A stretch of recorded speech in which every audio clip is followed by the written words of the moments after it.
Oi, gente! Sejam bem-vindos ao meu canal. Eu sou Valesca e nos vídeos anteriores acabei nem me apresentando direito, não é mesmo? E sei que muita gente ficou curiosa para saber quem está por trás dessa voz. Então vamos lá. Eu sou especialista em inteligência emocional, psicoterapeuta, psicanalista, treinadora e analista comportamental. O meu foco é o desenvolvimento saudável das relações entre pais e filhos. O meu trabalho é ajudar famílias a enfrentarem os desafios emocionais e comportamentais do dia a dia, oferecendo ferramentas práticas e personalizadas que realmente funcionam. Tem uma lista enorme de informações, mas o mais importante é o que eu venho fazer aqui com vocês: compartilhar tudo o que eu aprendo, estudo e vivo, porque é isso que eu amo fazer. Se você curte esse tipo de conteúdo e quer aprender com boas leituras, já fica aqui comigo. Toda semana eu trago a leitura de livros incríveis e, claro, né? Se inscreve no canal, deixe seu like, comenta, compartilha com outras famílias e ativa o sininho para não perder nada.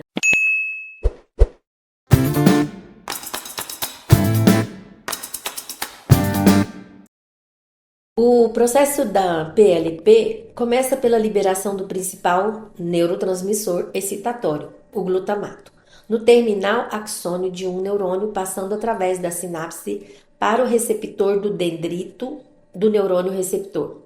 O glutamato está diretamente envolvido na construção de sinapses mais fortes. Como faz isso? Ele age como um catalisador e aciona uma reação em cadeia que acaba construindo uma sinapse maior e mais forte, ou a conexão em uma via cerebral.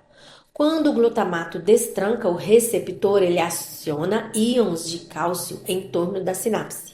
O cálcio, por sua vez, ativa muitas moléculas e enzimas e interage com algumas proteínas, modificando seu formato e comportamento, o que por sua vez pode alterar a estrutura da sinapse e do neurônio, a fim de torná-los mais ou menos ativos. O cálcio é capaz de alterar muito depressa as proteínas existentes, em segundos a horas, e também pode ativar genes para criar novas proteínas, processo este que pode levar horas e dias. O resultado final é uma sinapse maior e mais forte e capaz de causar uma reação maior na molécula ativada. Nos experimentos, essa resposta aumentada pode ser eletricamente medida como um sinal maior. Comparada à resposta anterior ao treinamento e à consequente construção de uma sinapse mais forte, a resposta da célula após esse fortalecimento ou potenciação é muito maior, e essas são as medições típicas usadas nos experimentos sobre a PLP.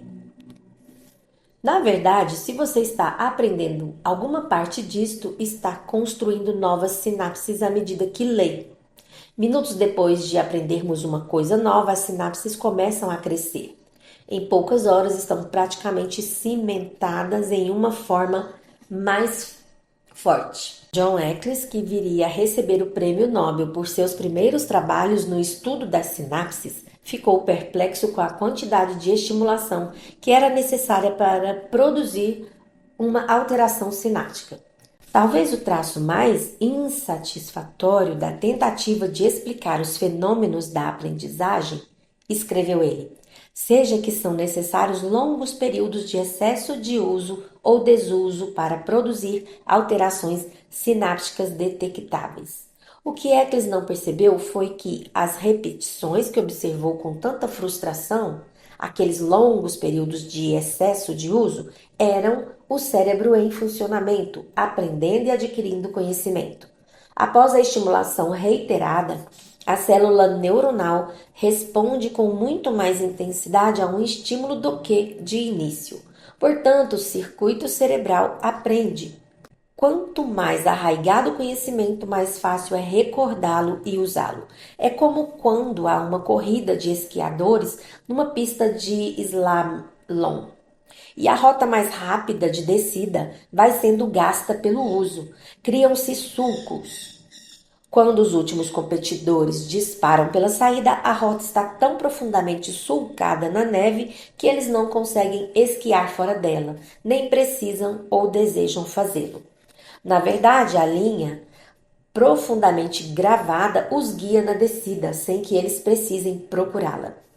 O processo de aperfeiçoamento e desligamento de conexões neuronais que podem ter sido criadas na infância, mas já não são necessárias, é chamado de poda e sofre uma aceleração desde meados até o final da adolescência, quando as sinapses desnecessárias são eliminadas. Os cientistas dão a essa fase de poda o nome de darwinismo neural, no qual apenas os neurônios mais aptos, ou seja, mais usados, sobrevivem. O que responde pela perda de substância cinzenta numa fase tão precoce do desenvolvimento da pessoa, quando muitas funções cognitivas e comportamentais ainda estão por se desenvolver completamente. Nos últimos anos, alguns pesquisadores descobriram uma correlação direta entre a redução da substância cinzenta do adolescente e o aumento da substância branca. Os cientistas sabem que a substância cinzenta continua a decrescer ao longo da idade adulta, especialmente após os 60 anos, mas também acreditam que sua perda na adolescência seja um processo nitidamente diferente. Nas fases mais avançadas da vida, a substância cinzenta declina em função de processos degenerativos, isto é, do encolhimento e morte das células, ao passo que na adolescência seu declínio é produto da plasticidade cerebral. Use-a ou jogue fora. Pesquisadores da Universidade da Califórnia em Los Angeles descobriram não apenas que a poda eficaz aumentava a eficiência cerebral, mas também que a inteligência superior podia ser correlacionada com o crescimento neuronal prolongado e acelerado durante a infância, seguido por uma vigorosa poda cortical na adolescência.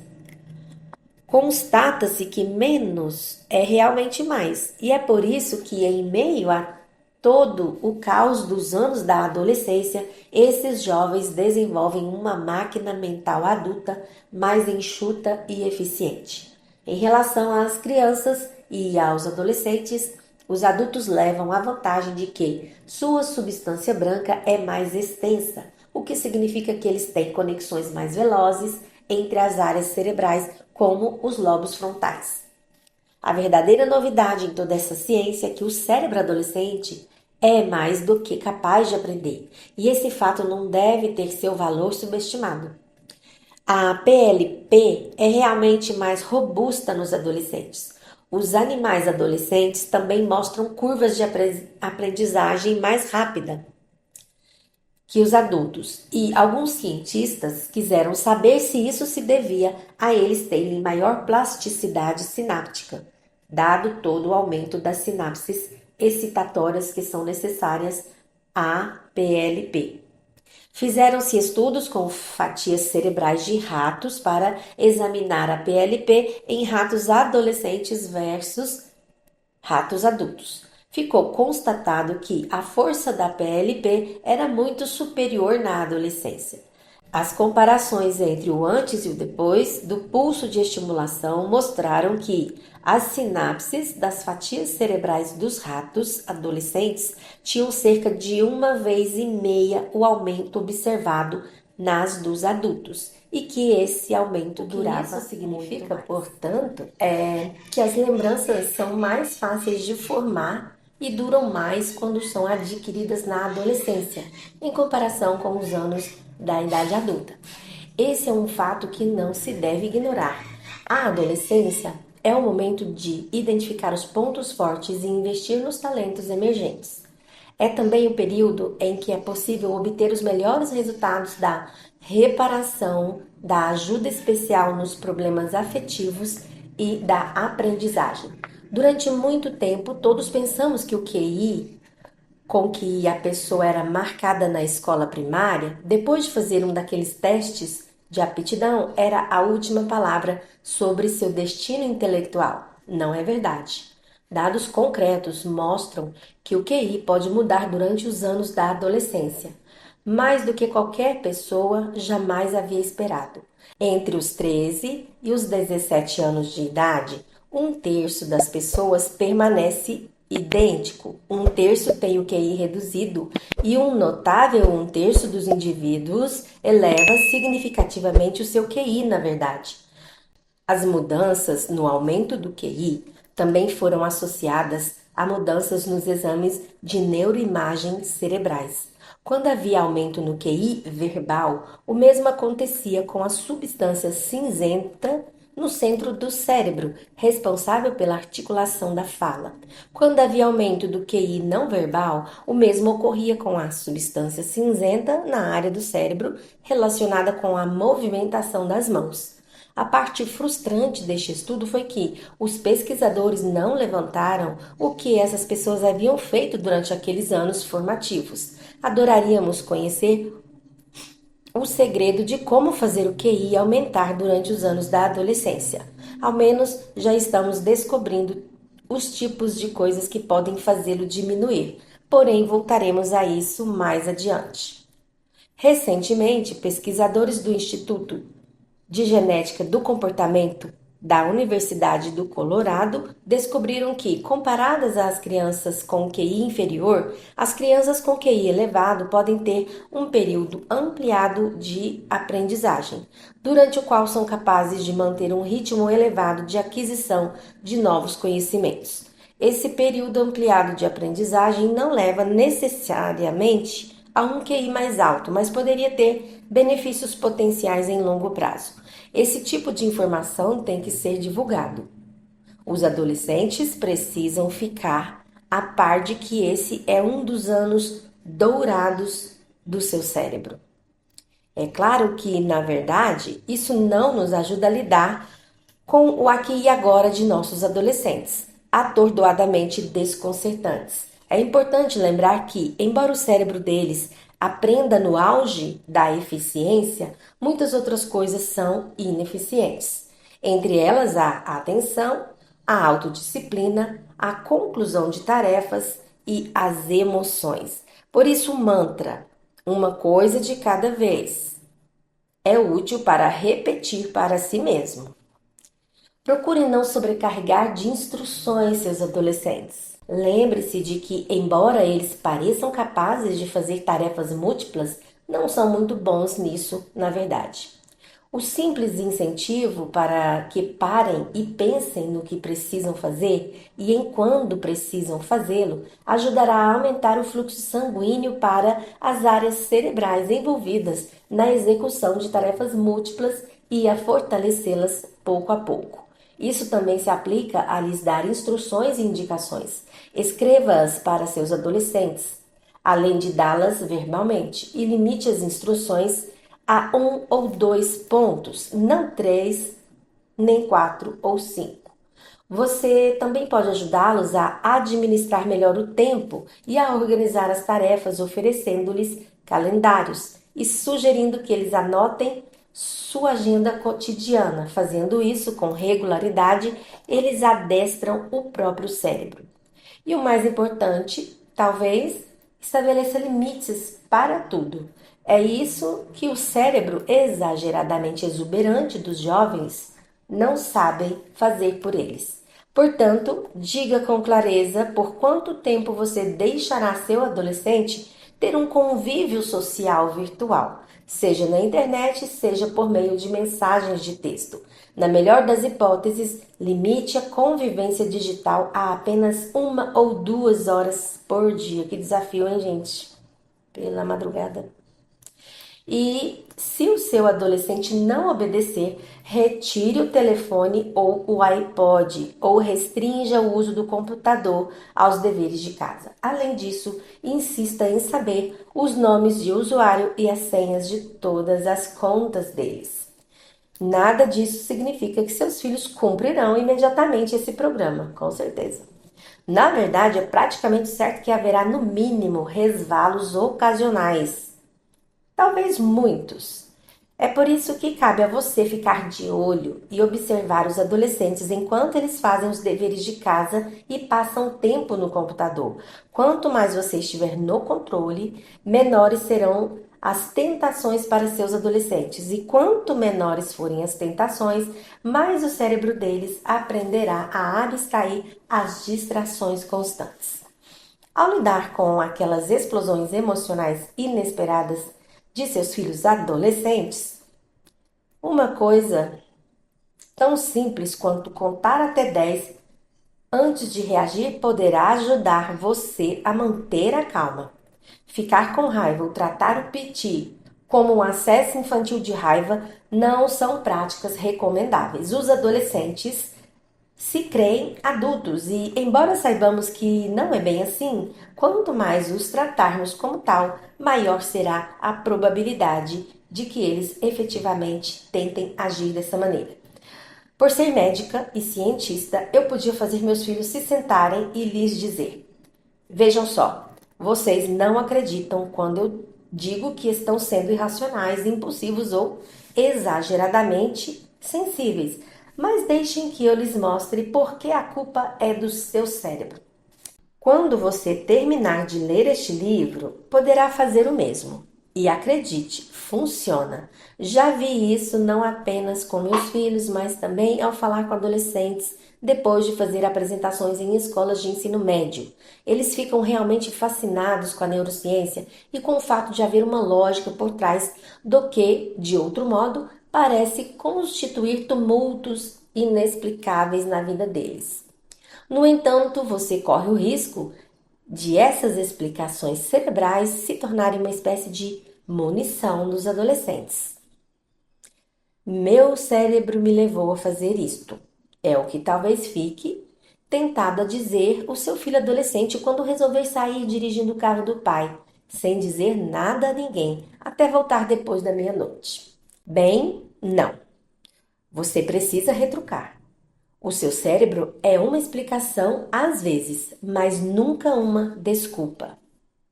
Os adolescentes são suficientemente informados e conscientes de si para saber que não são autômatos, e isso significa que têm a capacidade e a responsabilidade de modificar a sua conduta.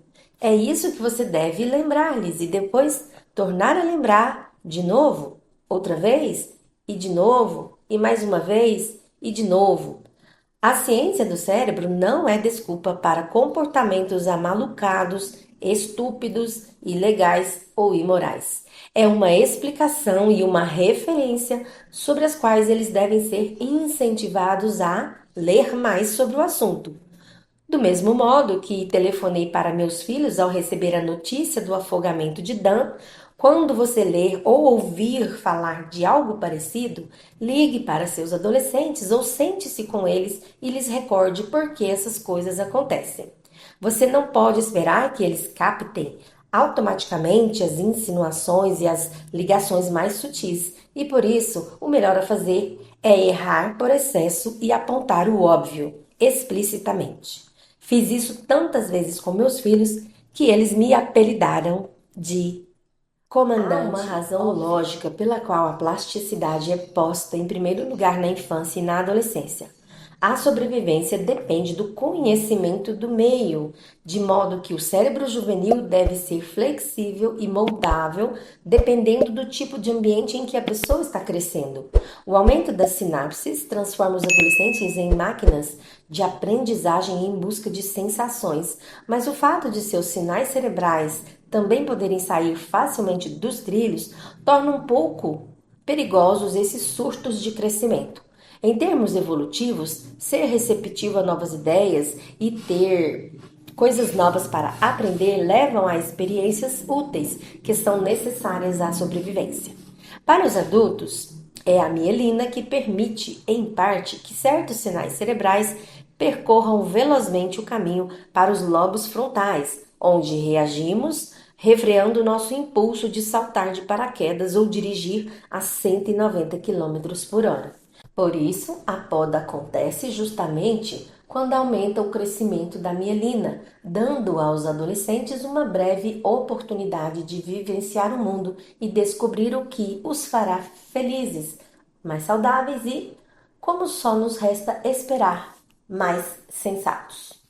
Esse equilíbrio delicado é a razão por que alguns comportamentos adolescentes podem afigurar-se tão inquietantes, como o adolescente de quem um colega me falou que foi parado em uma rua por estar dirigindo a 180 quilômetros por hora e recebeu uma multa por excesso de velocidade. O garoto ficou furioso, não por achar que não deveria ser multado, pois admitiu que estivera dirigindo muito acima do limite de velocidade, mas porque a multa aplicada foi por direção negligente, quando na verdade, disse o garoto ao pai, ele havia pensado naquilo e planejado tudo com muita antecedência. Sabia exatamente o que pretendia fazer e onde fazê-lo, e havia, inclusive, escolhido uma rua reta, de pouco movimento e um dia de tempo bom para pô-lo em prática. Por outro lado, e suposto, ele havia saído e dirigido o carro a 180 quilômetros por hora. Há uma razão adicional de base evolutiva para esse aparente conflito do egocentrismo.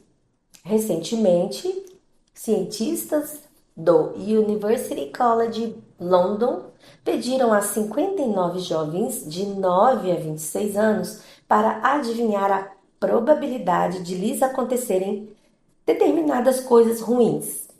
Os 40 eventos lamentáveis iam desde pegar piolho até sofrer ferimentos graves em um acidente de automóvel.